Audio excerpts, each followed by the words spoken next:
আজ গেছিলাম ঠাকুরবাড়ি ঘুরতে। ঠাকুরবাড়ি গিয়ে দেখি সব দোকানই চলে এসেছে।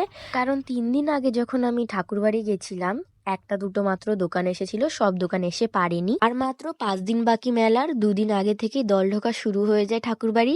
এসেছিলাম হরিচাঁদ ঠাকুরের একটা ফটো কিনতে, কিন্তু দোকানটা বন্ধ থাকায় মেলার মাঠে বসেছিলাম। যদি সন্ধ্যার সময় খোলে, কারণ আগের দিনও এসে ফিরে গেছিলাম।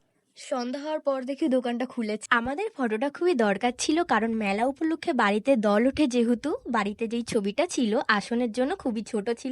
অনেক খোঁজার পর এই ফটোটা ভালো লেগেছিল মামির। মামি এখানে দাম দর করছিল।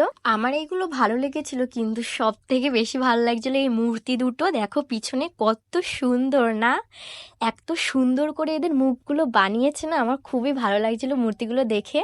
পছন্দ হওয়ার পরেও মা মামির মনে একটু খুঁতখুত করছিল যে কোনটা ভালো লাগছে বল না। আমি বলছি এইটা ভালো লাগছে, এটার ফ্রেমটা খুব সুন্দর। তারপর দেখে এই পুচকিটা ও এসেছিল ঠাকুরবাড়ি। কেনাকাটার পর মা আর আমি এসেছিলাম একটু পাপড় খেতে। পাপড় খেয়ে যাব বাজারের দিকে। 27শে মার্চ থেকে শুরু হচ্ছে আমাদের ঠাকুরনগরের মেলা। তো কে কে আসছো সবাই কমেন্টে জানিও। Okay bye, tata.